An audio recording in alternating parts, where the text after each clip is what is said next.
Hi, my name is Gerald Patterson, and this is Growing Part 2.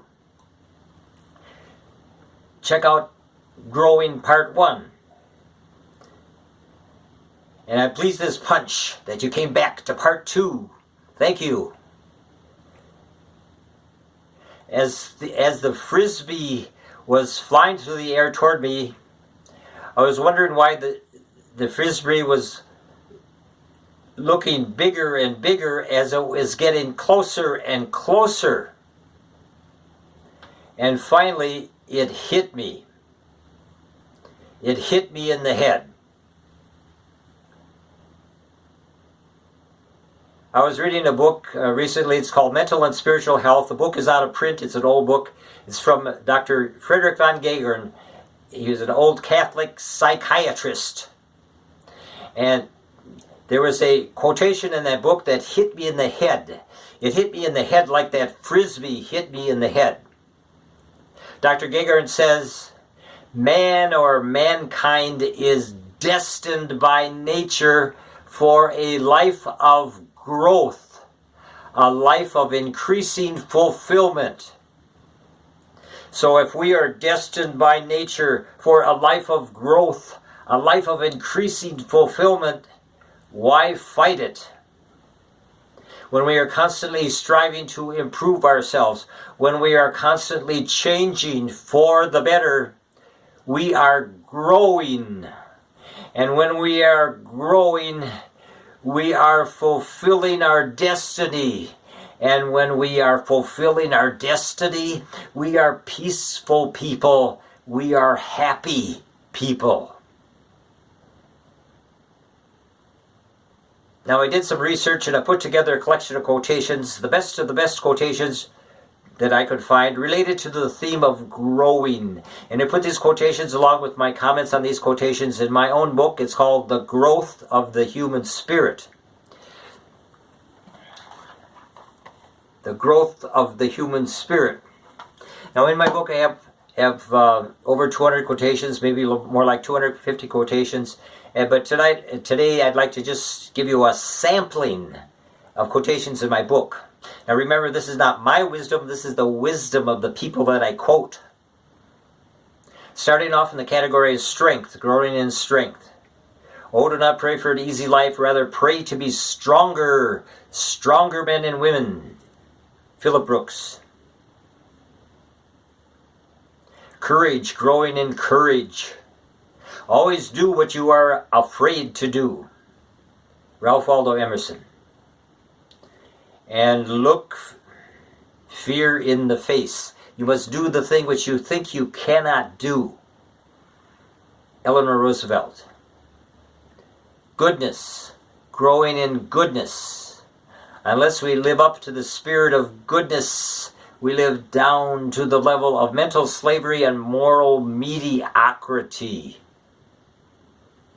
Ralph Sockman.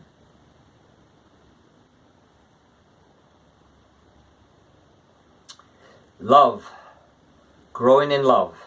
It is impossible to love without giving. Richard Bronstein. And it is only those who do not love that go empty in this world. Robert Hugh Brown. Wisdom, growing in wisdom. I do not think much of a man or a woman who is not wiser today than they were yesterday. Abraham Lincoln. And greatness, growing in greatness. It is a grand mistake to think of being great without goodness. Benjamin Franklin. Now, my next quote is from an unlikely source. It's from Jim Carrey. As you probably know, Jim Carrey is a movie actor and a comedian, and he's very talented.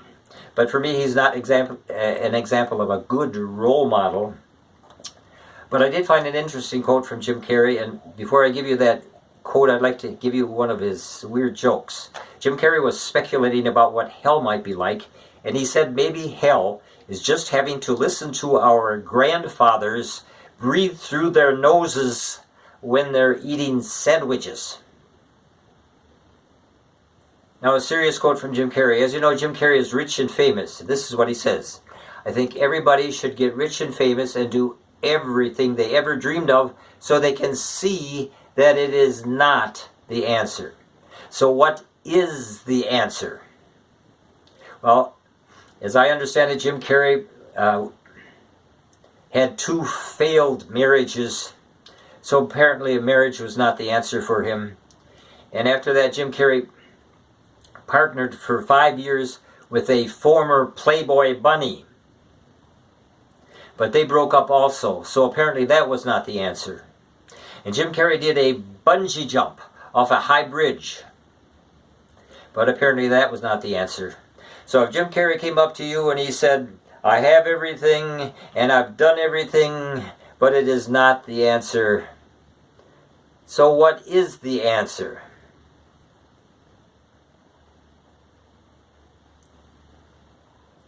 Well, if Jim Carrey came up to me with the same question, what is the answer? I would tell him I don't have all the answers, but I would refer him to a quotation from C.S. Lewis. C.S. Lewis says, if I find in my mind a desire which no experience in this world can satisfy, the most probable explanation is that I was made for another world. Now, the last chapter of my book is called Growing in Faith and Hope. And in this last chapter, I share some of my favorite reassuring quotes from Jesus from the Bible. And in conclusion today, I'd like to share 4 short quotes from Jesus. Jesus says, I am the light of the world. He who follows me will not walk in the darkness, but will have the light of life. Jesus says, these things I have spoken to you, that my joy may be in you, and that your joy may be made full. Jesus says, I will not leave you orphans. I will come back to you and your heart will rejoice. And getting back to that question of what is the answer, Jesus said, I am the way, the truth, and the life. To me, that is the ultimate answer. So I thank you for waiting. Thank you for listening. And thank you for waiting too. And my book, The Growth of the Human Spirit, is available for a small price, under $10. And if you're interested, you can contact me preferably at my email address. I don't know if you can see it, my email address. And I recommend my book for yourself or for someone you love. Thank you.